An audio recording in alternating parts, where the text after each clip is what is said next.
Hello friends, बुकीपीडिया पर आप सभी का स्वागत है। आज हम बात करने वाले हैं the eighth habit by Stephen Covey book के बारे में। शिव एक साधारण मध्यम वर्ग का आदमी था जो अपनी जिंदगी को बस जैसे तैसे जी रहा था। हर दिन सुबह उठना, ऑफिस जाना, बॉस की डांट सुनना, वापस आकर टीवी देखना और फिर सो जाना।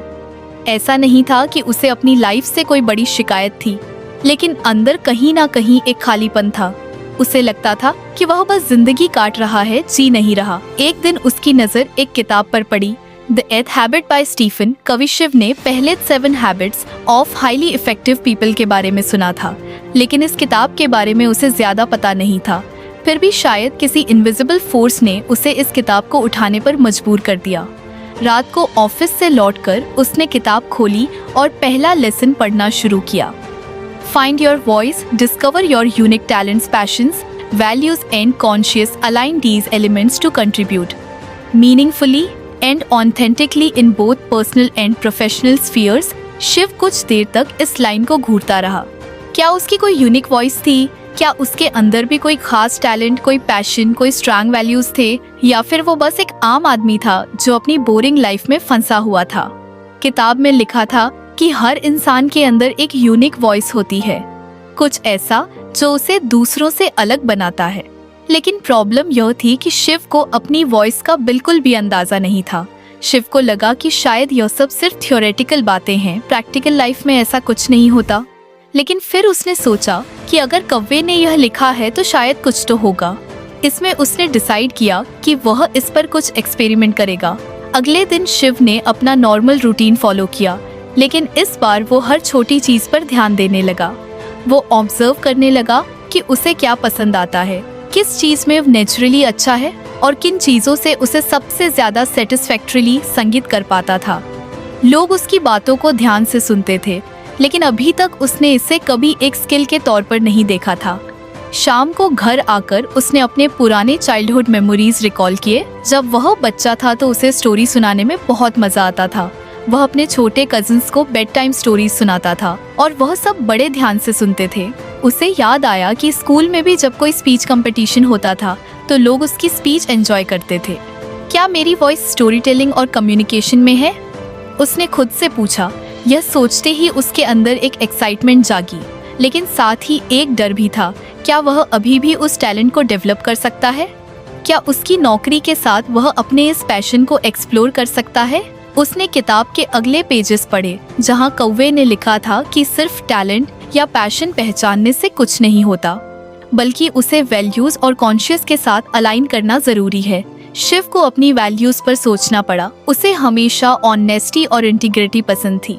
उसे लगता था कि जो भी काम करो दिल से करो, और कॉन्शियस वह कह रही थी कि उसे कुछ मीनिंगफुल करना चाहिए, कुछ ऐसा जो सिर्फ पैसे कमाने के लिए ना हो, बल्कि जिससे वह खुद को फुलफिल्ड महसूस करे। रात को सोने से पहले शिव ने एक डिसीजन लिया। वह अपने कम्युनिकेशन स्किल्स और स्टोरी टेलिंग एबिलिटी को एक्सप्लोर करेगा। कैसे, उसे अभी खुद भी नहीं पता था, लेकिन उसने तय कर लिया था कि अब वह अपनी वॉइस को ढूंढने की कोशिश करेगा। अगले कुछ दिनों में उसने कुछ छोटे छोटे स्टेप्स लेने शुरू किए। सबसे पहला स्टेप, उसने ऑफिस में एक प्रेजेंटेशन देने के लिए वॉलंटली वह ऐसा करने से बचता था, लेकिन इस बार उसने खुद आगे बढ़कर रिस्पॉन्सिबिलिटी ली। प्रेजेंटेशन के बाद उसके कुछ कॉलीग ने उसे कम्प्लीमेंट किया।